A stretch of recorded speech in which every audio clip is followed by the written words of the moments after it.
इतिहास सिर्फ तारीखों का नाम नहीं होता। इतिहास कुछ नामों की कुर्बानी से लिखा जाता है, और उन नामों में एक नाम आज भी तलवार की तरह चमकता है। पृथ्वीराज चौहान, एक ऐसा राजा जिसे हराया तो गया, लेकिन झुकाया कभी नहीं। आज की ये कहानी है एक योद्धा की, एक प्रेमी की, और एक ऐसे राजा की जिसकी सबसे बड़ी ताकत उसकी सबसे बड़ी भूल बन गई। 1166 ईस्वी अजमेर की धरती पर जन्म लेता है एक बालक, जिसकी आंखों में डर नहीं बल्कि युद्ध की चमक थी। कहते हैं पृथ्वीराज बिना देखे तीर चला सकता था, शब्दों की दिशा से निशाना साध सकता था। किसे पता था यही कला एक दिन इतिहास बदल देगी। सिर्फ 13 साल की उम्र में दिल्ली और अजमेर का ताज पृथ्वीराज के सिर सजा। इतनी कम उम्र और इतनी बड़ी जिम्मेदारी, लेकिन जब तलवार हाथ में हो तो उम्र मायने नहीं रखती। और तभी इतिहास के क्षितिज पर एक और नाम उभरता है, मोहम्मद गौरी।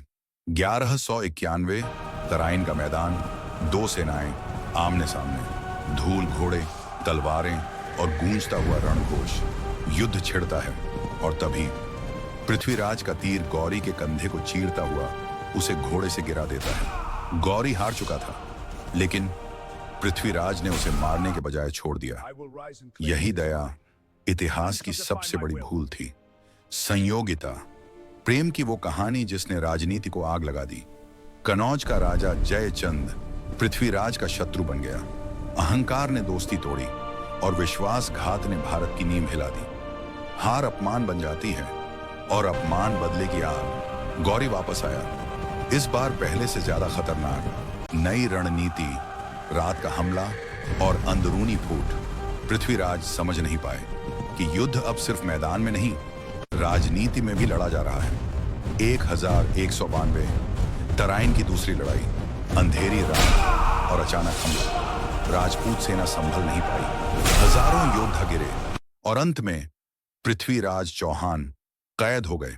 कहते हैं गौरी ने उनकी आंखें फोड़ दी, अंधेरा छा गया, लेकिन पृथ्वीराज का साहस अब भी जिंदा था, क्योंकि असली रोशनी आंखों में नहीं आत्मा में होती है। कविचंद बरदाई अब भी उनके साथ थे। गौरी ने हंसकर पूछा, अब तीर कैसे चलाओगे? पृथ्वीराज बोले, निशाना बताओ। चंद बरदाई ने संकेत दिया, 24 गज सीधे सामने। राजन। और फिर एक तीर चला, जो शब्द सुनकर छोड़ा गया था और जाकर लगा सीधे गौरी के सीने में।